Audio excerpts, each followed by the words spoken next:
Antonio, los enemigos del comercio son los enemigos de la libertad. Los enemigos del comercio son los enemigos de la libertad, son los enemigos de la realidad y son los enemigos de una actitud voluntaria en la vida. Cuando hablamos de enemigos del comercio nos referimos a un tipo, a un modelo de sociedad como por ejemplo el que tenemos ahora, donde las cosas se compran y se venden y uno se esfuerza pues por llegar a tener algún tipo de cosa que demanda el prójimo. Las sociedades anteriores se han basado en lo involuntario y las llamamos por eso sociedades clerical-militares. Y siempre había un eje distinto de la voluntariedad de la compraventa, como la patria, la fe, el guía con mayúscula. Los enemigos del comercio son los enemigos de esa necesidad que la vida tiene de ser prosaico, de que no siempre vamos a salir adelante con lo sublime, con la verdad con mayúscula. Este señor se llama Antonio Escootado, es filósofo y publicó poco antes de que terminara el año 2008 este libro, Los enemigos del comercio, historia de las ideas sobre la propiedad privada. Es el primer volumen y lo publica, será también el mismo editor quien publique el segundo, lo publica Espasa. Antonio, en la portada de este libro se ve, en fin, un cuadro que reproduce la escena en la que Jesús de Nazaret, de Galilea, expulsa a los mercaderes del templo. Toda la vida pública de Jesús, dices en el libro, está enmarcada entre dos escenas en las cuales sucede lo mismo. Claro, el Evangelio de Juan describe la primera, que es cuando, siendo desconocido y por tanto echándole mucho valor, cortocircuita el funcionamiento de Jerusalén, el funcionamiento del templo, echando a los mercaderes, que si nos fijamos, no es que se dedicaban a mercadear esto o lo otro. O sea, lo que los mercaderes vendían eran ofrendas, víctimas para Yahvé, es decir, para Dios. Palomas, corderos, hasta vacas. O sea, la famosa hecatombe es un sacrificio de 100 vacas y era bastante usual en las ceremonias del Templo de Jerusalén. Cuando es desconocido, se atreve a cortocircuitar el funcionamiento de la ciudad. Es decir, es algo equivalente, por ejemplo, a que un hombre ahora se presentase en la Meca y dijese que las personas no pueden dar la vuelta al recinto y acercarse a besar la piedra sagrada. No, que es que hay que hacer otras cosas. Naturalmente esto hace falta mucho coraje. Luego, al final de su vida pública, ya apoyado en unas masas campesinas que le acompañan en el Domingo de Ramos, vuelve a hacer lo mismo. Pero ahora ya no hay que echarle tanto valor. Ahora quienes tienen que echarle valor son los comerciantes judíos, los que están allí vendiendo ofrendas y fundamentalmente haciendo cambio de moneda. Porque claro, como había tantos peregrinos que iban a Jerusalén, muchos traían monedas distintas. Y hace lo mismo, pues eso, desde el Domingo de Ramos hasta el Viernes Santo. De esta escena, la que campea en la portada de tu libro, arrancan nuestros males, lo que tú llamas filosofía del pobrismo. No, nuestros males en realidad tienen mil orígenes y van a tener 1000 salidas. No, esto es simplemente la más ambiciosa actitud alternativa al comercio para vivir bien y mejor. O sea, las personas pueden pensar que su meta es la libertad y que aunque la libertad ni se coma ni se pese, el no tenerla es muy duro. De modo que hay una sociedad basada en que la gran meta, tanto individual como colectiva de los seres humanos, es la libertad. Y hay otra, casi tan antigua, pero a mi juicio un poquito posterior siempre, que es la de decir: ¿dónde demonios nos va a llevar la libertad? Nosotros lo que en realidad queremos es seguridad. Y la principal seguridad que queremos es que las cosas sigan siendo como antes eran, sin cambios. El comercio introduce cambios. Lo que acabas de decir es más o menos lo mismo a lo que apuntaba Erich Fromm en aquel libro que se llamaba Miedo a la libertad. El miedo a la libertad anida en el corazón del hombre y desde ese punto de vista no hay salida. Una y otra vez esta hidra, cuya historia tú trazas en el libro, va a asomar la cabeza. Bueno, más que una hidra, en el libro se plantea como las espirales del ADN, que como sabes se replican siendo paralelas. Yo en este caso lo que sugiero, debido a estos 10 años de investigación, ya de detalle, concreta, es que la reclamación de seguridad siempre viene un poquito después de un progreso de la libertad. Por ejemplo, Julio César, el gran estadista romano. Julio César fue el primero que intentó organizar la República de una manera que fuese una sociedad comercial, es decir, una sociedad de intercambio, donde había una autonomía municipal muy grande, y en tiempos de Julio César efectivamente se multiplicó, incluso apareció en la lengua latina la expresión novus homo. Novus homo es lo que hoy llamaríamos empresario, el que se crea a sí mismo, el que no tiene la vida escrita ya por la cuna, definida por la cuna. Fue precisamente como consecuencia de las reformas de Julio César y del pequeño momento donde el Imperio Romano no fue un Saturno que se comía a su prole, porque luego se convirtió en un Saturno que se comía a su prole, fue entonces cuando surgió la gran alternativa, digamos, de seguridad representada por el cristianismo. Fue entonces cuando se dijo por primera vez que dinero y Dios son enemigos, que un rico no podría entrar en el cielo y que esencialmente lo único que podían hacer las personas con sus patrimonios era venderlos y darlos en limosna. Seguridad y libertad, libertad y seguridad. Esta pregunta que te voy a hacer ahora en realidad la tenía reservada para el final del programa, pero empiezo ya a formularla. En estos momentos estamos en un periodo crítico, en un periodo crucial, en el cual parece como si después de una fase de libertad la gente estuviera demandando seguridad, aunque vaya en detrimento del otro, de la libertad. No, es que ha ido pasando una y otra vez. Por ejemplo, si te fijas en el comienzo de la Revolución Industrial, cuando el urbanismo sustituye las agujas de las catedrales por las grandes chimeneas de fábrica, también hay un rebrote muy fuerte de decir, bueno, sí, la renta per cápita sube, el poder adquisitivo sube, no podemos negarlo, pero ¿a dónde vamos? Es esta sensación de horror, no tanto al vacío, como decían los antiguos, sino horror a la incertidumbre, horror al hecho de que no están prescritas ni nuestras vidas ni el conjunto, emerge continuamente. Ahora en particular, bueno, me encantaría hablar del momento este que llamamos la crisis o la recesión, porque en realidad es una fase inevitable que viene después de todos los progresos que se hacen en el otro sentido. O sea, no vienen nunca las crisis económicas sin que hayan sido precedidas por periodos de expansión económica, expansión fuerte.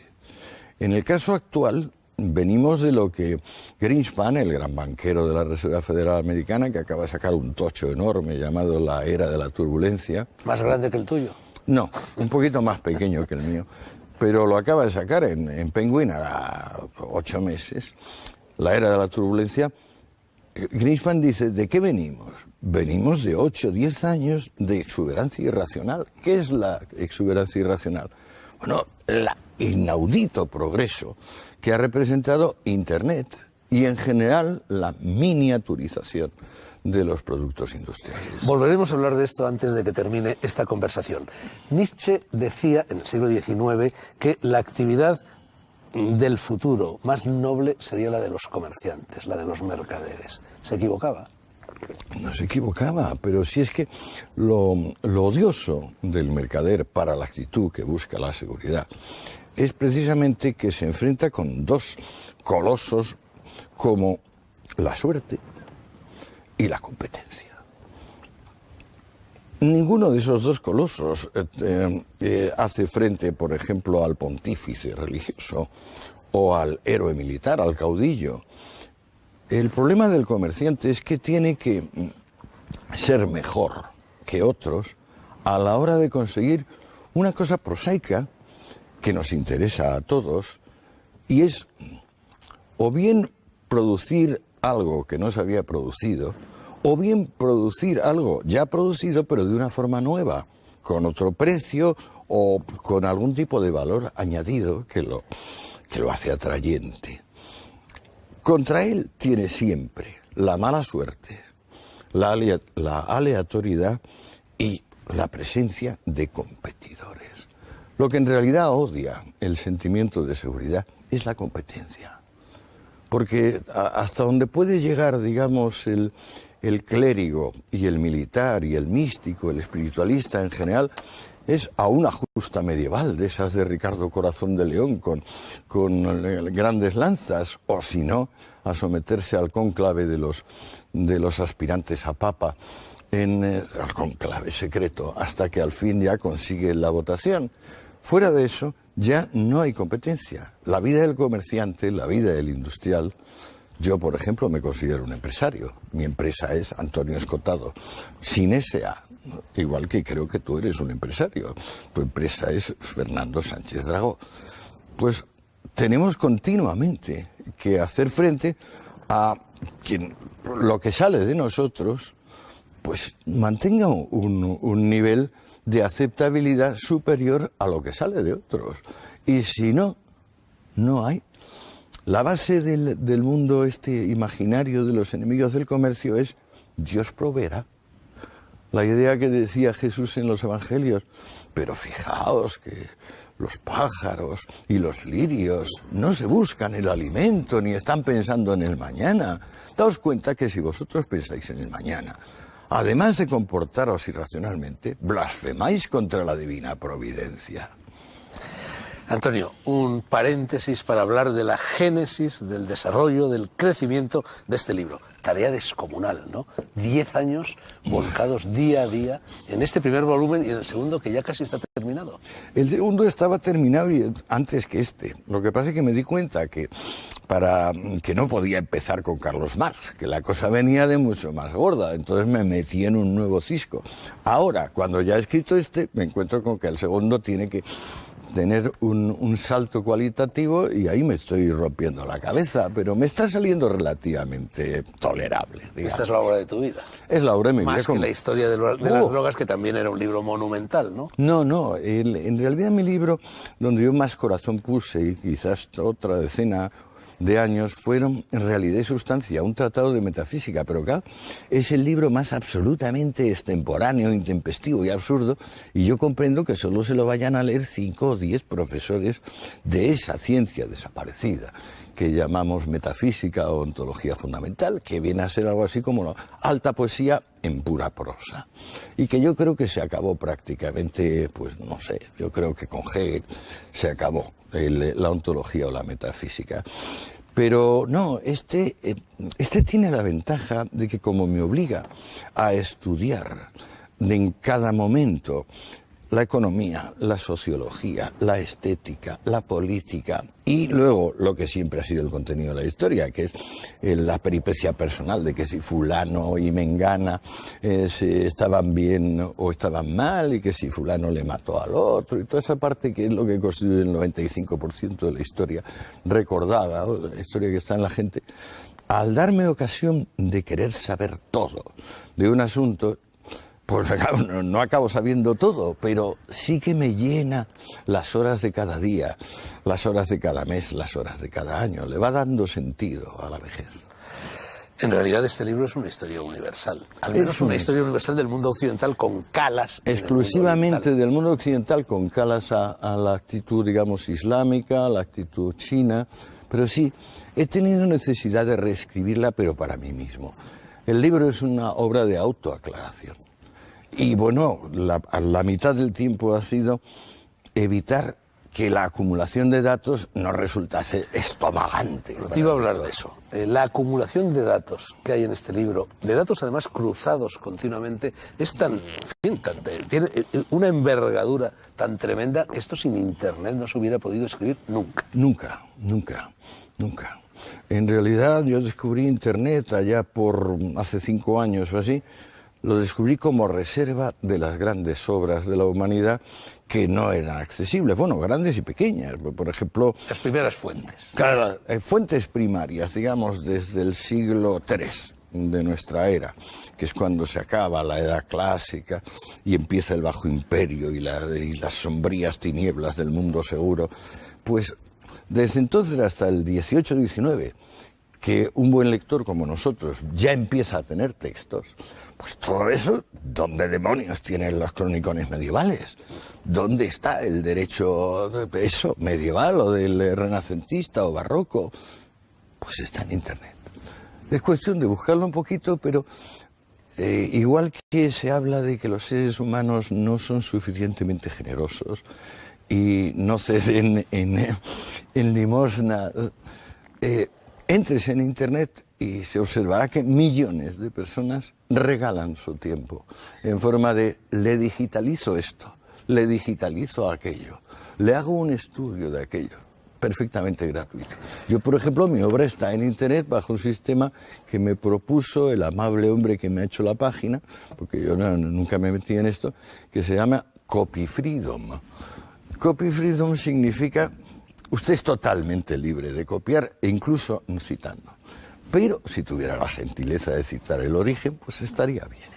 En lo que se refiere a las fuentes primarias que has mencionado, bueno, las fuentes son las fuentes, ahí no hay trampa ni cartón. Pero en cambio, en lo relativo a los demás datos que circulan por Internet, muchos de ellos son falsos, muchos de ellos están equivocados. Es decir, hace falta una tarea de verificación constante por parte del investigador, tú en este caso. La expurgación de fuentes se pueden dar gato por liebre continuamente. Siempre ha sido así. Uno de los defectos graves que tiene mi historia general de las drogas es que por las circunstancias donde tuve que escribirlo, no hay una selección de fuentes rigurosa, es decir, no se toma con la misma seriedad el testimonio de un Tácito que el testimonio de un periodista alemán que te está hablando de los hábitos de Tácito, por ejemplo, en este mismo caso. Lo que pasa es que la sección de Internet dedicada al recuerdo, a la memoria, es singularmente fiel, digna de confianza. Donde Internet empieza a flaquear es donde ya se mezcla con, que pudiéramos llamar, el aburrimiento humano, la falta de sustancia. Esa falta de contenido que hace que las personas, por ejemplo, ahora, en vez de utilizar somníferos para dormir, tengan que tener puesto el televisor, porque no se pueden dormir más que con el televisor puesto. Yo nunca se había calculado, yo creo en la historia de la medicina, que los televisores iban a ser básicamente los hipnóticos del mundo actual, pero así es. Al menos para dormir las siestas son sumamente útiles, ¿no?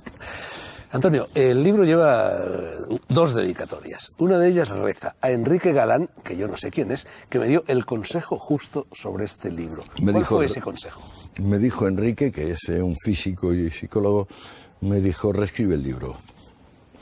¿Cuando lo tenías prácticamente terminado? Sí. Me lo dijo hace 5 o 6 años. Y me pareció el gran consejo, porque es que yo había ido allí acumulando la información de una manera que Hegel llamaría inmediata, pero es que el destino de lo inmediato es ser abolido. Hacía falta masticarlo, remasticarlo por completo. El segundo nombre que aparece en la dedicatoria es de un amigo común, Carlos Moya, al que llamas faro de nuestra generación. ¿Tú te consideras miembro de una generación? Sí. ¿Qué es esa generación? Pues los años 60, tú quizás yo creo que tienes unos poquitos añitos más que yo y tú todavía creo que fuiste testigo de los asuntos del año 56, ¿me equivoco? Sí, ahí fue cuando... El 56 con Tierno Galván... No, Tierno Galván llegó después, con Dionisio Ridruejo, con Gallardón Padre, con Mújica, con Tamames. Mújica y Tamames. Sí, llegué un poquito antes, pero bueno, claro, pues somos parte de la misma generación. generación. Yo ya llegué en una época que abocaba directamente a mayo del 68 o a la elección de Woodstock, porque era revolución total en ambos sentidos. Lo que pasa es que la revolución Woodstock tenía un toque naturalista, sexo, drogas, y la revolución mayo 68 era un toque más Che Guevara, Mao Zedong, más política. O sea, en el 68 se estaba intentando de alguna manera revivir las pasiones de los tribunos de la Revolución Francesa. O sea, quien estaba vigente era Robespierre, o Marat, o Saint-Just. Y en aquel momento concreto, los finales de los años 60, Pues yo creo que Carlos Moya, que es un hombre de tu edad y con unos poquitos añitos más que yo, fue faro para mi generación porque era el hombre que más se dedicaba a estudiar sin pensar en si eso iba a cristalizar en una u otra obra reconocida. Y lo sigo pensando. Cuando una persona acumula y acumula información por pasión de conocimiento, es el faro de todos los que le rodean. Tú has tenido siempre mucho interés por los estados de conciencia, algunos de ellos alterados, y te has movido con singular destreza por esos estados de conciencia. Tú has pasado, y eso se aprecia muy claramente leyendo tu libro, por 3 estados de conciencia ideológicos. Un primer estado de conciencia cristiana, un segundo estado de conciencia roja y un tercer estado de conciencia, bueno, liberal. Cierto. La conciencia cristiana viene de la profundidad con la que yo quise entender, y efectivamente entendí, que del Dios primitivo, el Dios Padre, había habido una revolución dentro de la propia Iglesia, dentro del sentimiento del hombre, que hizo que la severidad de la ley, que era digamos, el signo, el símbolo del Padre, el símbolo del gran rector, del gobernador del universo, había dado paso al reino del Hijo, que era el reino del sentimiento, el reino de, bueno, en vez de lo prescrito, pues el amor. Eso me gustó y estuve mucho tiempo anclado en eso, es decir, en lo que le había impreso el cristianismo y la figura de Jesús al judaísmo. Pero luego aquella España, acuérdate de lo que fue aquella España nacional católica, con los grises, que eran los únicos gordos de un país donde toda la gente que no fuera alta burguesía era esmirriada, delgada y con aspecto de salir de las urdes. Pues claro, no nos bastaba y nuestro cristianismo se convirtió inmediatamente en marxismo. Marxismo libertario, más o menos anarquista. Y ahí anduvimos, gracias a Dios, ni tú ni yo nos metimos en organizaciones terroristas, pero fue por un tris, porque en aquel momento perdimos el sentido del valor de la vida del prójimo, e incluso de la propia. Creo que es una de las épocas más delirantes, de las recientes que ha pasado el espíritu humano, pero como luego no hicimos daño a nadie, creo que le metimos un magnífico impulso a la ética, a la estética, a la aventura. Todavía ahora es inaudito como los diseñadores de moda creen que están descubriendo cosas y no son más que las viejas faldas largas de las señoras hippies o los grandes cinturones o los colores, todo esto. Hay mucha falta de inspiración en el mundo que no rompe y nosotros rompimos. Lo que pasa es que ahora, Fernando, si nos ponemos a pensar en las tontorronadas que estábamos diciendo, pues claro, a mí me da un poquito de sonrojo. Seguro que a ti te sucede lo mismo que me sucede a mí. Muchas personas, los que siguen teniendo una conciencia roja en estos momentos, los mejores no entienden que muchos de los de entonces hayamos pasado de esa conciencia roja a una conciencia liberal, y los peores no solo no lo entienden, sino que nos critican ásperamente por ello. Por supuesto, es una gran observación. ¿Cuántos nos hemos dado cuenta de que lo decepcionante del proyecto comunista era básicamente que no era un proyecto de libertad, que era un proyecto de seguridad?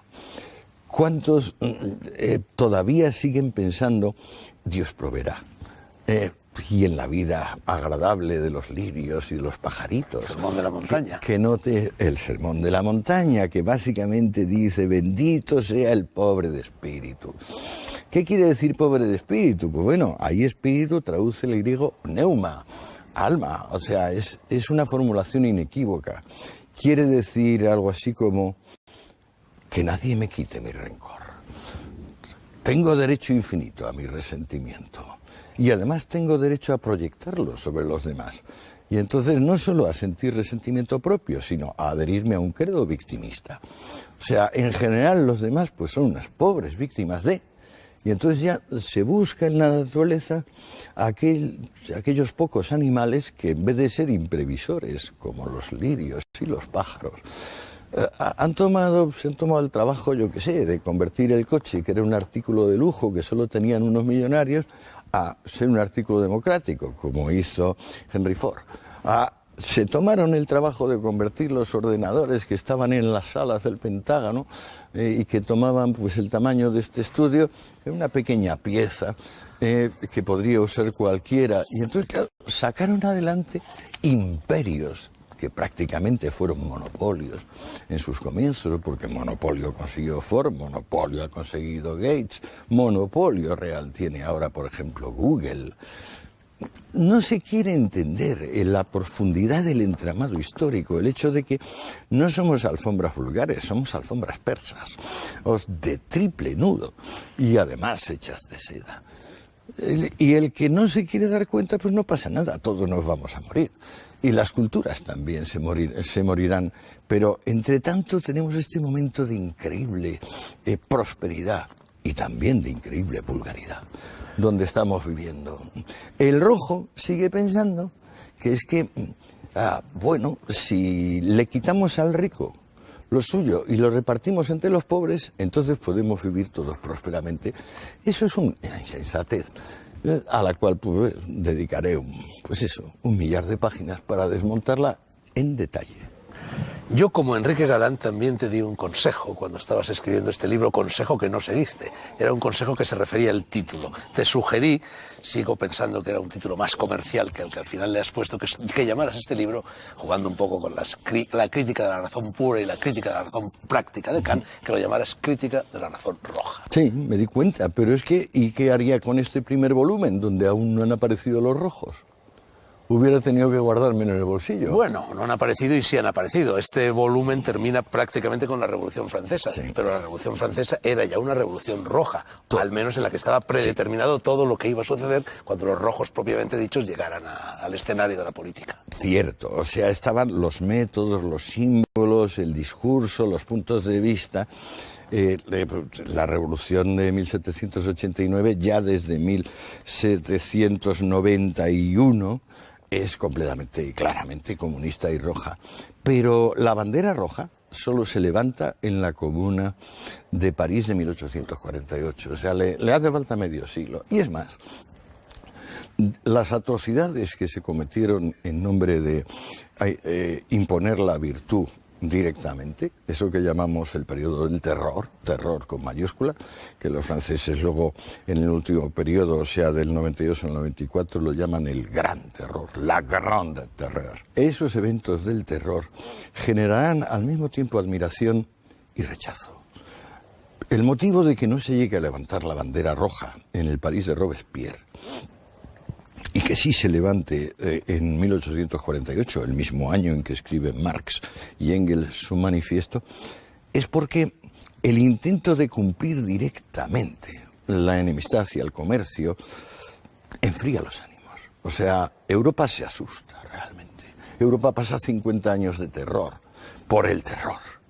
Y eso es lo que hace que una revolución que estaba tan directamente imbricada en el cambio industrial y en la necesidad de aceptar lo que estaba pasando, que es que transitábamos de un mundo sencillo económicamente a un mundo tremendamente productivo y competitivo, como el que se crea, digamos, a partir de Adam Smith, pues ver eso y ver que se intenta solucionar, pero que solo se puede solucionar con la guillotina, o con 20 o 40.000 personas guillotinadas en una plaza que es curioso que ahora la llaman Plaza de la Concordia, entonces se llamaba Plaza de la Revolución, y van docenas de miles de personas a ver esas masivas ejecuciones diarias. Disuade Europa. Y Europa, hasta mediados del siglo XIX, no se vuelve a atrever a hacer un proyecto así. ¿Por qué? Porque en realidad lo había cumplido. Es decir, Robespierre había ido hasta donde podía ir. Le dijo al ciudadano, si es necesario que la virtud se imponga por el pánico, la impondremos por el pánico. Pero es que luego es precisamente lo que ha ido sucediendo con todas las demás dictaduras de esta índole. Por ejemplo, uno de los detalles más curiosos que tenemos es que hacia 1940, 2/3 de la humanidad son ciudadanos comunistas. bueno, no, 1950, 2/3 de la humanidad, o 60, son ciudadanos comunistas. 2/3. Hay 22 o 26 países comunistas. En alguno de ellos llegó el régimen comunista por vías democráticas. En ninguno. Todos fueron golpes de Estado. De modo que la voluntad de la inmensa mayoría, como decía Marx, siempre tuvo que encauzarse por la voluntad de la pequeña minoría del grupo golpista. Curioso. Bueno, esa es la diferencia, y tú lo marcas muy bien en tu libro, que en la Revolución Francesa se plantea entre la voluntad general y la voluntad de todos.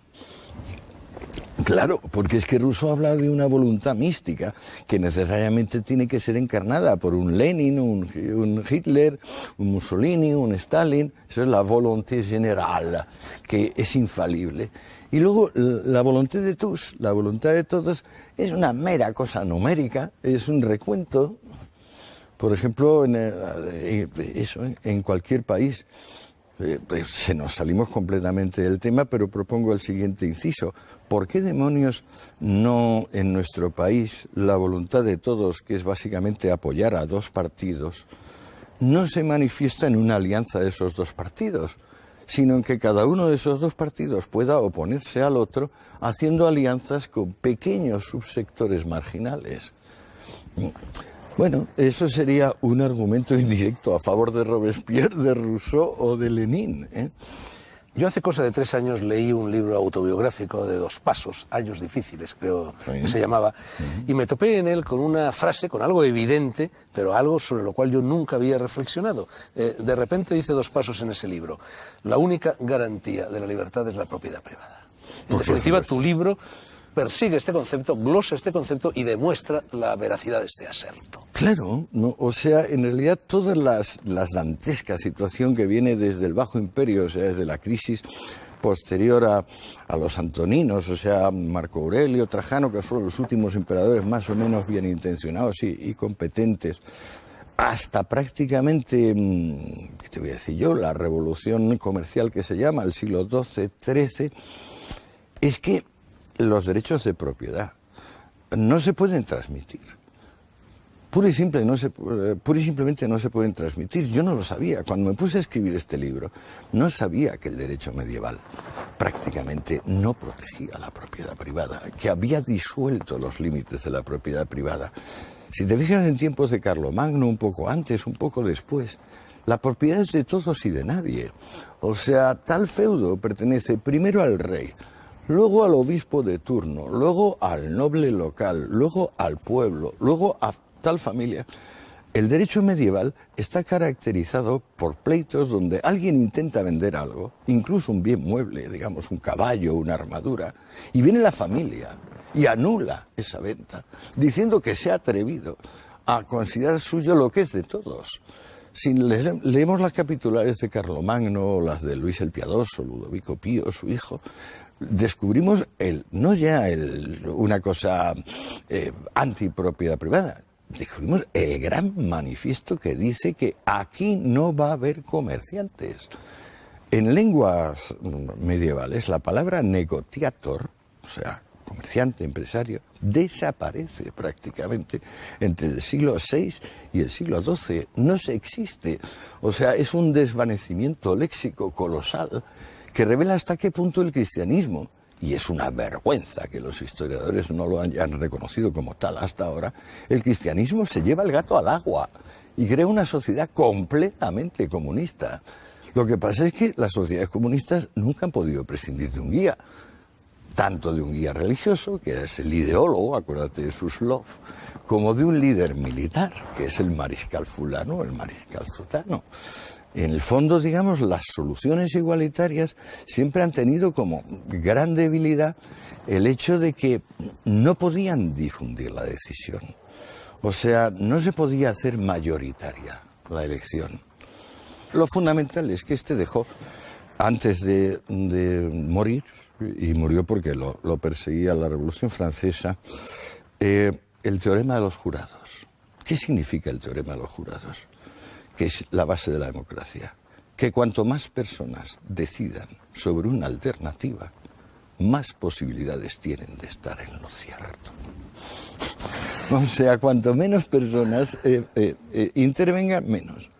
Y sin embargo, si en vez de darle una alternativa A o B a esa mayoría, tú le das 3, 4, 5 términos, el teorema falla. De repente ya las personas no aciertan. La base de la democracia es que millones de personas, cientos de miles de personas, sean convocadas a decir ¿qué elige? Siempre que elijan en 2 términos. En cuanto te pases de ello, ya no. Paradoja. En Grecia y en Roma nunca se cuestiona la propiedad privada. Llega el cristianismo, la propiedad privada se pone en cuestión y, sin embargo, el cristianismo pretende hundir sus raíces en lo greco-romano. Esa contradicción está ya en Platón, está ya en la República. Claro, pero eso es lo que luego Marx llamará superestructura e infraestructura. O sea, es algo así como que las instituciones en parte son nada más que pensamiento y en parte son nada más que necesidad objetiva. Lo que no se toma suficientemente en consideración es que hay una dialéctica, un movimiento interno dentro de la Iglesia que haciendo que surja como un movimiento de los pobres, es decir, como el gran triunfo del pobre de espíritu y también del perseguido, del humilde y del ofendido, va a hacer que se convierta en iglesia propietaria. Y de ahí finalmente las grandes guerras medievales y que terminan en el Renacimiento o finales del Renacimiento. La Iglesia tiene que, por una parte, asumir, y la asume, la herencia del gran saber grecolatino. Por ejemplo, hay que tomar en consideración que los padres de la Iglesia, San Agustín, San Ambrosio, y algunos más, San Jerónimo, por supuesto, y los padres capadocios, consideran que son sabios, hombres como Sócrates, como Séneca. O sea, entienden que los estoicos, en general, la escuela estoica, es una escuela paracristiana, semejante y digna de consideración. Pero es precisamente en los padres de la Iglesia, que es un movimiento del siglo IV o V, donde se despieza bien el mensaje del Sermón de la Montaña de Jesús. No es solo que el rico es malo y el pobre es bueno. No. San Agustín y San Ambrosio, sobre todo, también San Juan Crisóstomo, precisan que la compraventa es mala en sí. Porque tiene que haber siempre alguien que pierde y alguien que gana. Que en realidad el perjuicio que se sigue de admitir que haya comerciantes es admitir que haya movilidad social. Es decir, que la gente no esté definida enteramente por la cuna de la cual parte. Esa movilidad social le parece a San Agustín o le parece a San Ambrosio mórbida. ¿Por qué es mórbida? Porque las personas pueden aceptar la desdicha de haber nacido esclavo o hijo de esclavo o el favor de haber nacido hijo de rey. Pero que haya merecimiento, es decir, que haya una relación de causa-efecto distinta de la violencia entre la situación actual de una persona y su origen, la base, digamos, lo principal que me ha permitido descubrir este libro es que no se ha odiado al rico militar o al rico clerical. Se ha odiado fundamentalmente al rico que había nacido pobre y que por sus fuerzas, digamos, cambió la situación. Se odia a la sociedad, digamos, del cambio. Se odia a esta sociedad que viene con el comercio donde, bueno, unos nacemos ricos y morimos pobres y viceversa. La mala de esta película, de tu libro, es la Revolución Francesa. Al menos al término del primer volumen. Veremos a ver lo que sucede en el segundo, donde imagino que esa maldad se traslada a escenarios más cercanos. Hasta tal punto de que el penúltimo capítulo de tu libro se llama La purga apocalíptica. La Hélade había suministrado al mundo occidental 2 modelos políticos de organización de la sociedad. Uno era el ateniense y otro era el espartano.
Sin embargo, pues si tú te fijas en Robespierre o en Marat o en los grandes tribunos revolucionarios franceses, están hablando de que Francia debe ser una Esparte nouvelle, una nueva Esparta. Debe ser repartida como la habían repartido los espartanos, debe ser convertida en cuartel y en templo de adoración nacional. Otra de las cosas que tiene de conexión inevitable el comercio consigo mismo es ser cosmopolita. Esto que llamamos ahora la globalización, por ejemplo, no es más que un subfenómeno del desarrollo del comercio. Con el comercio ha venido la más grande revolución que el ser humano ha conocido, a mi juicio, que es que las personas se hagan profesionales. Hasta entonces las personas no eran profesionales. Unos habían nacido campesinos y los otros, bueno, el único cauce de movilidad social era la iglesia y el ejército. Pero no había alguien que centrase su vida en yo soy un experto en hacer esto. Y no solo soy un experto en hacer esto, es que esto me da una alegría y me permite hacer frente a la muerte sin temblor. Antonio, en tu libro está muy claramente descrita algo que yo llamaría la confusión tipográfica de la Revolución Francesa. La Revolución Francesa se lleva a cabo en nombre de la libertad, con minúscula, y poquísimo tiempo después de que estalle, esa libertad con minúscula pasa a ser libertad con mayúscula, se deifica. Lo mismo sucede con la razón, se hace también en nombre de la razón con minúscula, la razón ilustrada, y prácticamente al día siguiente de la toma de la Bastilla, la razón se escribe con R mayúscula y pasa a ser una diosa. Es decir, en nombre de la secularización se produce todo lo contrario, una confesionalidad de la revolución. Muy bien, Fernando, se ve que lo has leído muy bien. Es que el mundo precomercial es básicamente patético-enfático. El mundo comercial es prosaico. Prosaico en el sentido en que es prosaica la ciencia. O sea, que es que en realidad no puedes decir que una ecuación sin despejarla y ver que normalmente tiene muchos decimales. Esta actitud de observación concreta y de, digamos, de trial and error, de ensayo y error, pues esto es lo que caracteriza, por ejemplo, yo qué sé, yo escribo este libro y a lo mejor no lo va a leer nadie. Tú llevas este programa y a lo mejor desciendes o subes en audiencia. Desde la perspectiva comercial, desde lo que se llama sociedad comercial, que es la sociedad liberal, o la sociedad basada en que el valor supremo es la autonomía, aunque esto implique indeterminación, comparada con la otra, que es la sociedad de la seguridad. Entonces ya no se puede hablar de la libertad con minúscula en el sentido de iniciativa práctica, de que tú puedes seguir con este programa o yo puedo seguir escribiendo, pero si no quisiéramos, no querríamos. No. Todo se convierte en absolutamente importante. Hay un tono, digamos, de relieve, que por eso he llamado antes patético-enfático, pero que se puede emplear en otros sentidos, que es misional, por ejemplo. No sirve para ello. Dogmático, no sirve para ello. Cuando vemos que la vida está tan llena de, no ya de cambios, sino de cambiar de idea. Y si no cambias de idea, entonces pues simplemente te conviertes en una estatua de sal, como la mujer de Lot. Siempre hay esta reserva de decir, no, es que ahora, antes había una libertad mera, simple libertad. Ahora hemos deificado a la libertad, como Weber hace.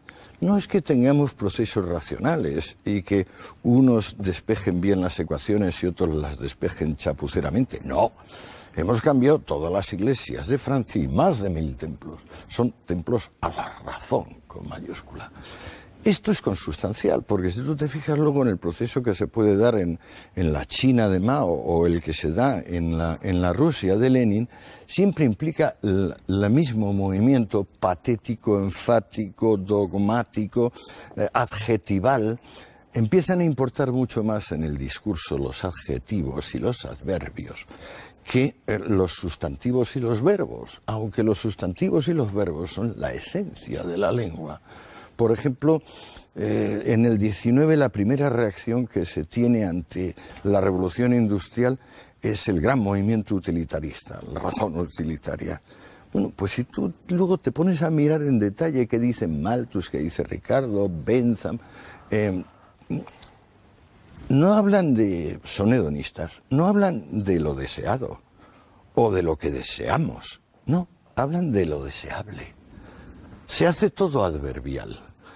Igual sucede con los revolucionarios franceses, o sea, el lenguaje se convierte en una caja de resonancia emotiva, en vez de en un vehículo de traslación de información objetiva. Antonio, nos quedan apenas 10 o 12 minutos y querría dedicar los últimos minutos, eso será después de los anuncios, pero antes te quiero formular un par de preguntas de respuesta breve, por favor. Sí. Era Toynbee y otros muchos autores quien dijo que el socialismo y el comunismo eran sectas o herejías del cristianismo. ¿Estás de acuerdo? Estoy completamente de acuerdo. Pero sectas, es que el propio cristianismo es secta. Yo creo que hay como una íntima copertenencia en el corazón humano y sobre todo en el corazón del occidental y del hombre culto, donde por una parte somos comunistas de alma, en parte por compasión de los demás y en parte por quizás autodesprecio, y otra parte donde somos liberales y queremos, bueno, que no se nos corten las alas. Pero que esto está dentro del ser humano. Por tanto, no estoy tan de acuerdo como que sean sectas, como que el ser humano tiene esta cuestión que despejar dentro de sí mismo. Si el victimismo es el camino o no lo es. Otra paradoja. Dentro del cristianismo se produce cuando llega Lutero, cuando llega el protestantismo, cuando llega Calvino. Se detiene, en cierto modo, el proceso de oscurantismo iniciado por el catolicismo y aparece algo que, en definitiva, va a conducir al capitalismo. Lo bueno es que ya lo ha conducido. Yo lo trato con más de cerca este asunto. El capitalismo ha llegado ya con la letra de cambio, que posiblemente es el gran invento de los judíos para defenderse de las terribles persecuciones medievales. Y esto estamos hablando del siglo XII. Calvino y Lutero son del XVI y van a producir esa gran perla de la realidad de la libertad que es Holanda, la Holanda del siglo XVII. País admirable, donde sí, los haya. Claro. No, con Calvino y Lutero lo que queda muy claro es que el cristianismo se quita la hipoteca pobrista. El cristianismo tiene suficientes contenidos, piensan Lutero y Calvino, también lo piensa la Escuela de Salamanca, también lo piensa la Contrarreforma. El cristianismo no necesita ser pobrista. El cristianismo es la enseñanza del amor y el cultivo del respeto interpersonal. Y entonces no es para nada preciso que los ricos sean malos, que los pobres sean buenos, que la compraventa sea equivocada y que la propiedad sea un crimen y que el comercio sea el instrumento de ese crimen. Con Calvino y con Lutero queda claro, pero queda también claro con Molina, con Báñez, con Suárez, con Soto, con los españoles de la Contrarreforma. Es simplemente que el mundo ha progresado ya hasta un cierto punto donde las viejas, digamos, la vieja construcción esta de buenos y malos, verdadero o falso, claudica. O sea, lo que realmente sufre con la sociedad comercial es el maniqueísmo, el dualismo, el que podamos realmente decir de una cosa, esto es completamente esto y nada de lo otro. Lo de hoy, la crisis, la recesión, la depresión, que también está en este libro, aunque este libro de momento es el primer volumen, se detenga en la Revolución Francesa, llegará después de los anuncios.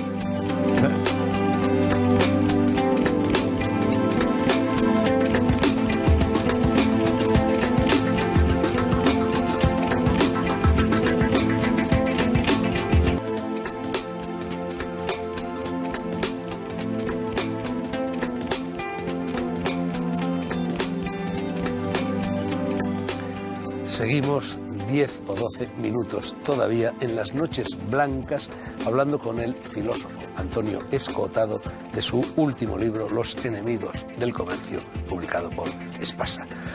Antonio, prometí antes de los anuncios que íbamos a hablar de las consecuencias que se derivan de la lectura de tu libro aplicadas al momento actual. En primer lugar, a Obama se le está empezando a acusar en Estados Unidos insistentemente de que es un socialista. Los republicanos lo acusan de eso. ¿Lo es? Pues no lo sé. Bueno, está por ver, por supuesto, pero en fin, así por lo que sabemos de él. Está por ver.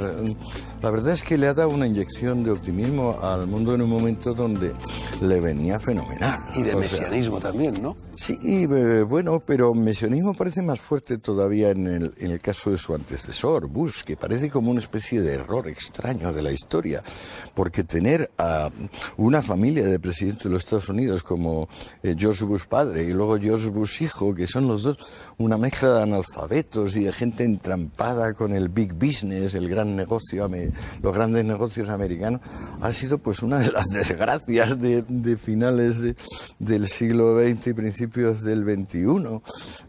La verdad, ya sabe que yo no tengo nada contra el sistema democrático de gobierno y los Bush han sido elegidos democráticamente, pero vaya dos pájaros, es decir, vaya... Las urnas pueden equivocarse, en infinidad de ocasiones a lo largo de la historia universal se han equivocado, Sí, ¿no? claro, no se equivocan. Si antes estábamos hablando de la voluntad de Tusi y la voluntad general, o sea, estos son peripecias inevitables. El teorema de Condorcet, aquel de que cuantas más personas había, pues más correctamente elegirían, sigue válido, aunque hayan elegido a los Bush una y otra vez, pero vamos, que estos dos señores eran muy vulgares, muy mediocres, muy torpes, y de lo peorcito que se ha podido buscar en América. Ahora Obama, pues mira, yo no sé, yo creo que hay que esperar y dejar que él mismo se vaya definiendo como todos los demás.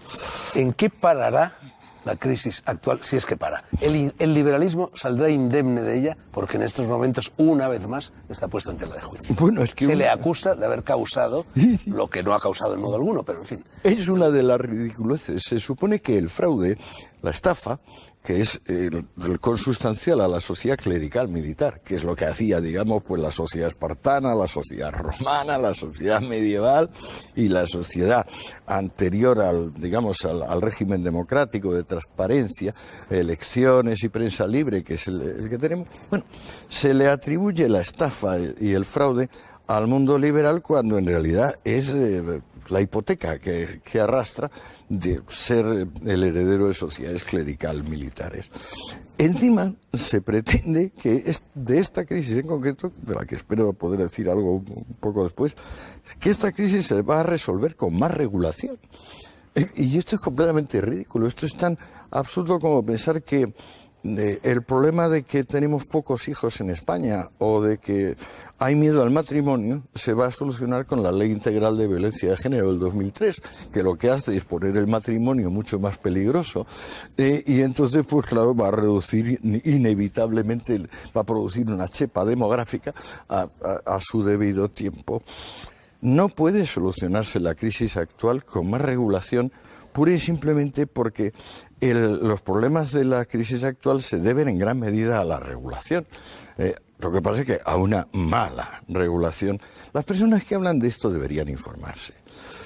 Por ejemplo, deberían informarse de que la prensa en España y en los demás países, en vez de aclararle a las personas lo necesario en todo problema, que son contextualizar, relativizar los fenómenos, vincularlos con fenómenos contiguos, anteriores o paralelos, en vez de hacer esto, pues prefiere atizar las llamas del alarmismo. El alarmismo es lo que ven. Creo que tienes en ese libro algo al respecto de la crisis. Claro, bueno, es que en 1837 se echa de menos que un solo órgano de prensa en España, o que yo sepa en el mundo entero, no recuerde que cada vez que ha venido un periodo de gran expansión económica, que es el que nosotros llamamos exuberancia irracional, y ha venido determinado primero por las empresas.com y luego por Internet, cada vez que hay un periodo de exuberancia irracional, sigue una fase contractiva.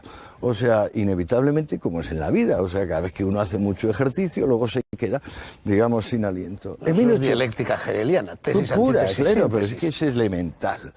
En 1837, un gobernador del Banco de Inglaterra, llamado Lord Overstone, aquí me traigo la chuleta, que es la historia del análisis económico de Schumpeter, en 1837 dice algo que, a mi juicio, si lo dijese una sola televisión, el público se calmaría. Esta lo va a decir.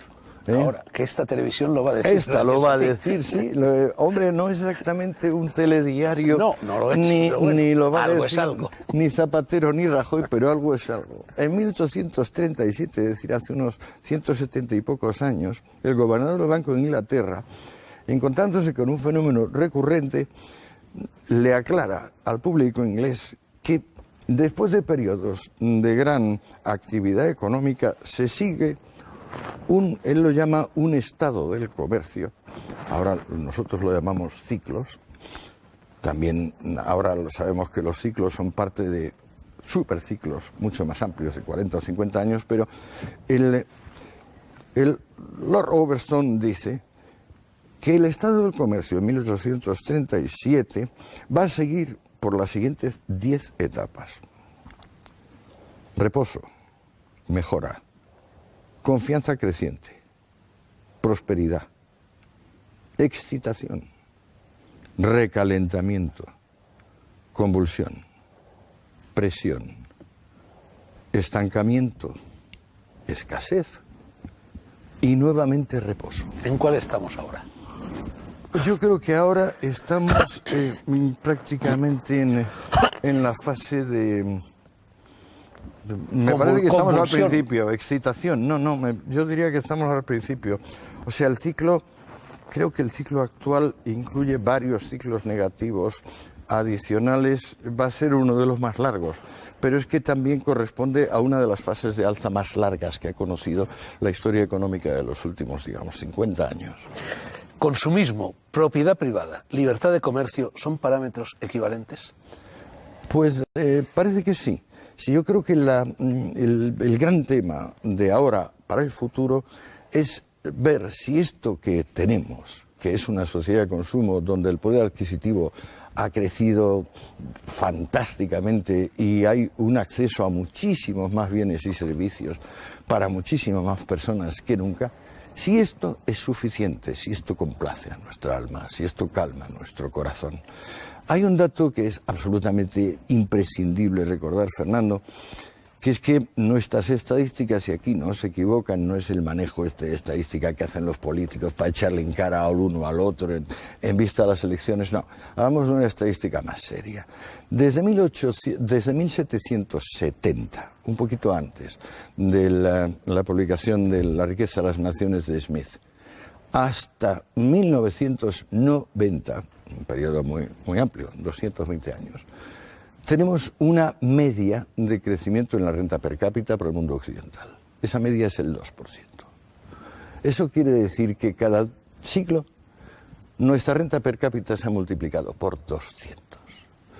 Es inaudito que, sin embargo, durante el primer siglo, donde sucedió esto, donde iba creciendo todos los años a una media del 2, que eso implica que unos años al 3 o al 4 y otros años al 1, que precisamente en el primer siglo, o sea, de 1700, vamos a decir de 1800 a 1900, lo que se fuese, en vez de sintiendo ese crecimiento del nivel de vida, esa afluencia de bienes y servicios, lo que se sintiera es cada vez más la lucha de clases, la guerra entre pobres y ricos, y que desembocase en las grandes revoluciones comunistas de principios del siglo XX, que duraron prácticamente hasta mayo del 78.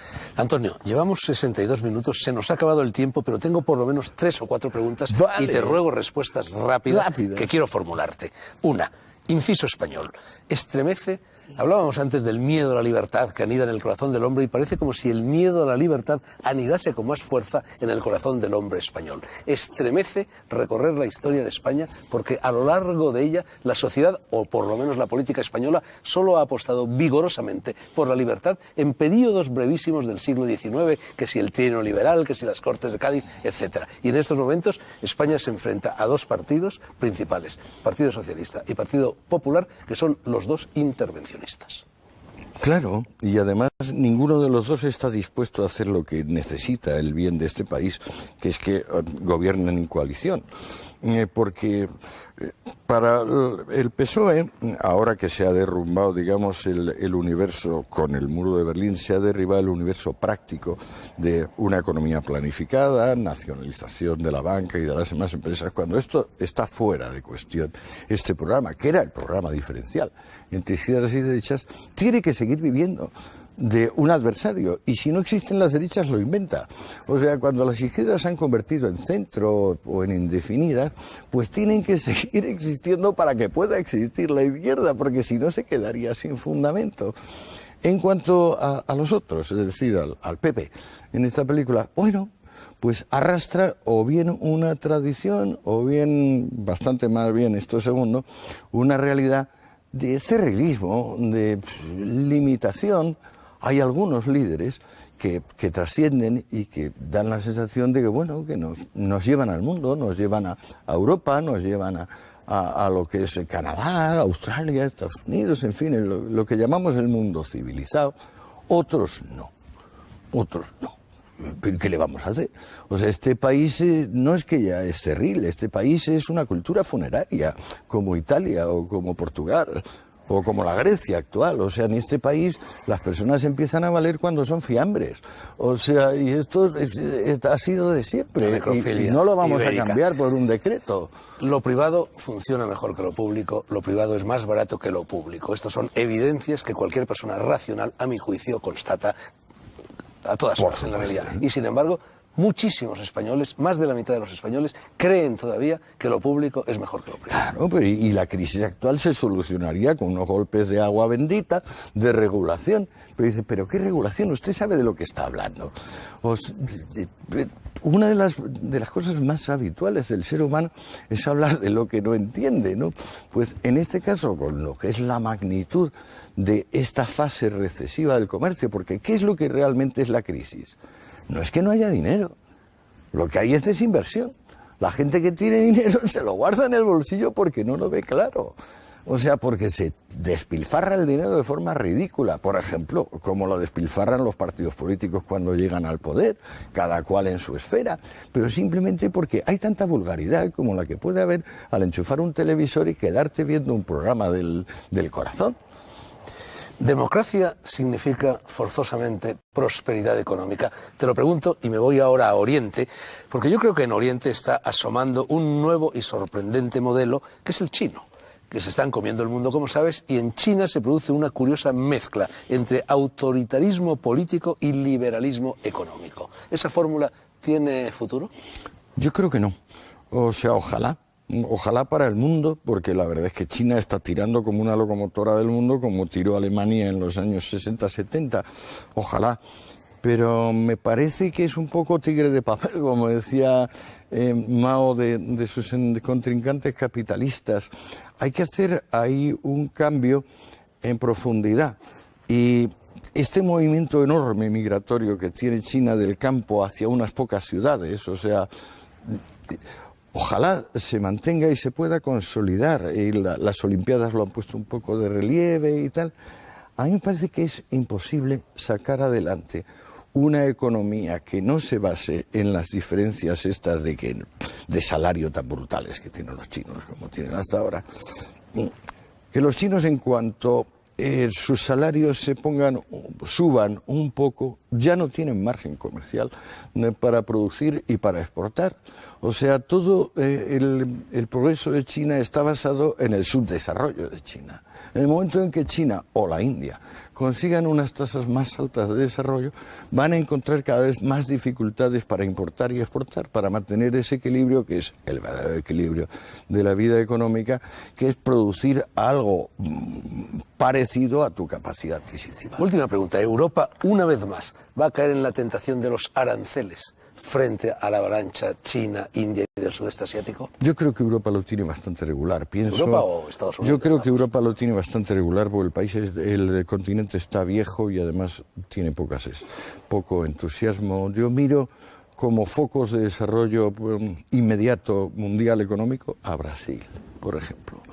me parece una posibilidad de que herede la postura de locomotora china. Pues, por ejemplo, los indios, el problema de la India actual es que tiene tal cantidad de regulación, o sea, es tan dependiente de la India de Nehru y de la legislación socialista. Todavía hay un par de estados de la Federación India que son comunistas, pero tiene tal burocratización centralista, planificadora, la India, que es que aunque tenga ese pequeño sector que le va muy bien de la informática, es abrumador el peso del otro. O sea, en la India ahora es muy fácil tener un teléfono móvil, pero que te llegue la corriente eléctrica y no se te pudra porque te falla la corriente eléctrica todo el alimento que has metido en la nevera, eso es irrealizable. ¿Y Rusia?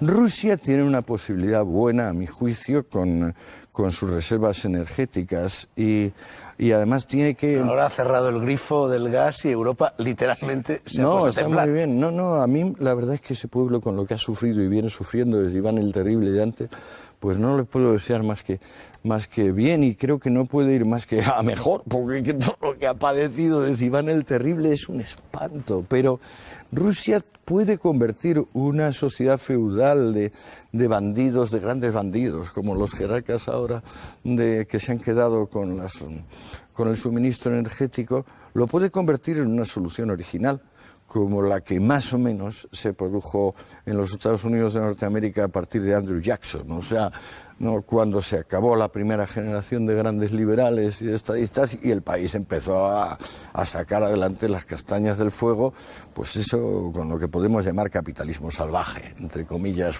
salvaje. Antonio Escootado, Los enemigos del comercio, historia de las ideas sobre la propiedad privada. Primer volumen. Espasa. Palabras mayores, nunca mejor dicho. Más grandes no las hay. Antonio, salud, dicho sea en un contexto diferente a cómo se utilizaba esa palabra en la Revolución Francesa. Es cierto, gracias Fernando, muchas gracias. Hemos terminado.